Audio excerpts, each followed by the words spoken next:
Justice को धमकी का मामला। आपको बता दें, कर्नाटक हाईकोर्ट के जज जस्टिस एचपी संदेश ने आरोप लगाया कि एक केस की सुनवाई के दौरान उन्हें ट्रांसफर की धमकी दी गई थी। दरअसल जस्टिस एचपी संदेश पीएसआई घोटाले की सुनवाई कर रहे थे। कर्नाटक पुलिस सब इंस्पेक्टर घोटाले में एडीजीपी अमृतपाल की गिरफ्तारी हुई है। कर्नाटक के इतिहास में ऐसा पहली बार हुआ है कि किसी एडीजीपी रैंक के अफसर की गिरफ्तारी हुई हो।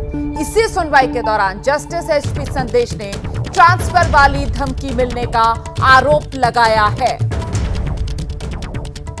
Your ADGP is so powerful and some person spoken to one of our High Court judge came and sat with me and he says, giving an example of transferring of one of the judge to some other district. I will not hesitate to mention the name of a judge also. He came and sat by the side of me and there is a threat to this court. I am going to protect the independence of judiciary at the cost of my judgeship. This should not happen. This should not happen. I will record the same in the order itself. This should not. You people are encouraging such people, state government as well as you are here to protect the institution. और देखिए, अब इस पूरे मामले को लेकर राहुल गांधी ने tweet कर दिया है। इस मुद्दे पर कुछ सवाल पूछे हैं। राहुल ट्वीट करके कह रहे हैं कि कर्नाटक सरकार के भ्रष्टाचार का खुलासा करने वाले हाईकोर्ट के जज को धमकी दी जा रही है। बीजेपी एक एक करके सारी संस्थाओं को ध्वस्त कर रही है। जो लोग बिना डरे अपना कर्तव्य निभा रहे हैं, उनके साथ हमें एकजुट होकर खड़ा होना चाहिए। इससे पहले जस्टिस जो कह रहे थे वो भी आपने सुना। जस्टिस की तरफ से कहा गया कि न्यायपालिका की स्वतंत्रता के लिए वो अपनी आवाज बुलंद करेंगे। और अब इस मामले में राहुल गांधी का ट्वीट, राहुल ने ट्वीट करके कहा है, कर्नाटक सरकार के भ्रष्टाचार का खुलासा करने वाले हाईकोर्ट के एक जज को धमकी दी जा रही है। बीजेपी एक एक करके सारी संस्थाओं को ध्वस्त कर रही है। हम सीधे आपको लेकर चलते हैं। मेरे साथ मेरी सहयोगी पिंकी इस वक्त मौजूद है। पिंकी, जिस तरीके से जस्टिस की तरफ से धमकी मिलने के आरोप लगाए गए, इसके बाद इस पूरे मामले पर सियासी घेराबंदी बीजेपी की राहुल गांधी करते हुए नजर आ रहे हैं। लेकिन महत्वपूर्ण ये हो जाता है कि इस पूरे मामले में आगे कार्रवाई की क्या कार्रवाई की जा रही है अब तक? आखिरकार धमकी किससे मिली? क्या ये साफ हो पा रहा है? इस मामले में जांच आगे किस तरीके से बढ़ रही है?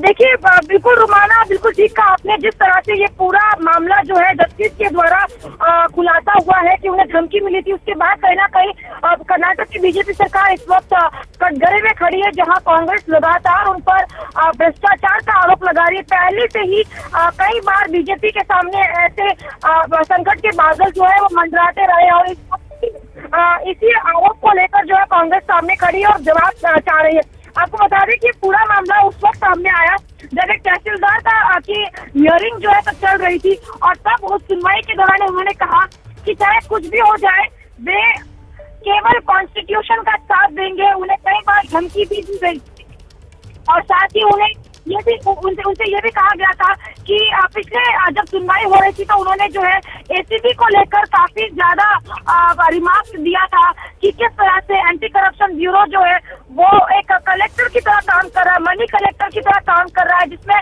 उन्हें केवल विटामिन एम की जरूरत होती है। तो इस तरह के तमाम रिमार्क के बाद जो है उन्हें ये कहा गया था कि एसीबी जो है वो एक बड़ा संस्थान है और उनके खिलाफ इस तरह के रिमार्क देना जो है वो जस्टिस को भारी पड़ सकता है और यहाँ तक कि उनका ट्रांसफर भी हो सकता है। तो ये तमाम धमकी मिलने के बाद जो है उनका जिस तरह से ये वीडियो सामने आया है, उसके साथ मसराज मुंबई की सरकार जो है वो डेफिनेटली इस वक्त कटघरे में है, जहाँ पर न सिर्फ राहुल गांधी बल्कि राज्य में कांग्रेस भी लगातार उन्हें घेर रही है और इस पर अब कहीं ना कहीं सवाल इसी वजह से अब ये महत्वपूर्ण हो जाता है पिंकी कि जिस तरीके से जस्टिस साहब की तरफ से आरोप लगाए जा रहे हैं, जिस तरीके से विपक्ष की तरफ से अब निशाना सरकार पर साधा जा रहा है, तो कुल मिलाकर इस पूरे मामले में सरकार का क्या रुख सामने आ रहा है? क्योंकि जस्टिस तो आगे बढ़कर इस पूरे मामले को न्यायपालिका की स्वतंत्रता का मामला बता रहे हैं।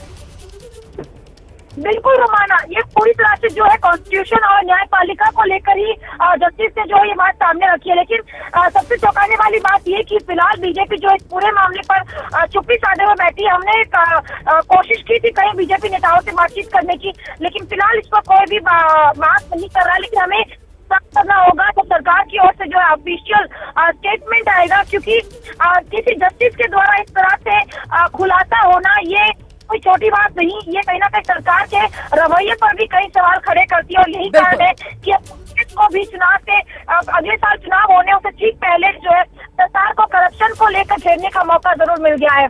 जी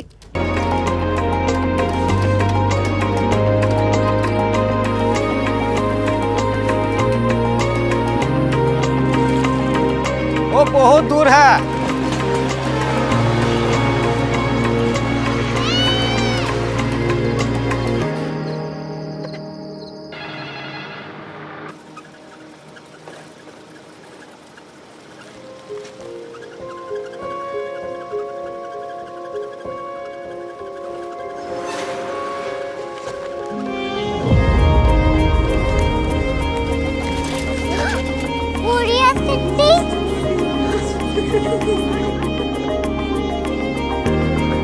दुनिया कुछ लोग बड़े होते हैं। कोरिया सिटी कहाँ है? प्रोफेसर साहब को पता होगा।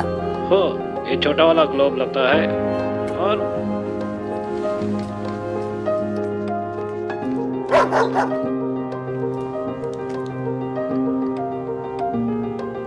पता नहीं, मेरी बेटी से जाके मिल लो, शायद उसे मालूम हो।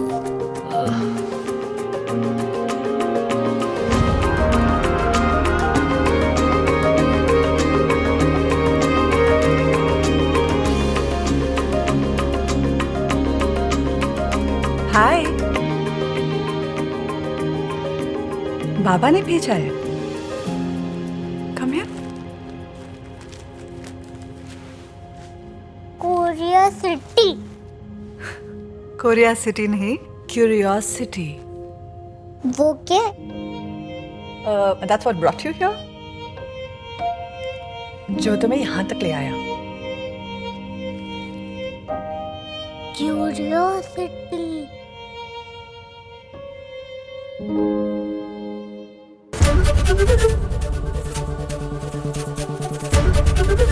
एबीपी न्यूज आपको रखे आगे।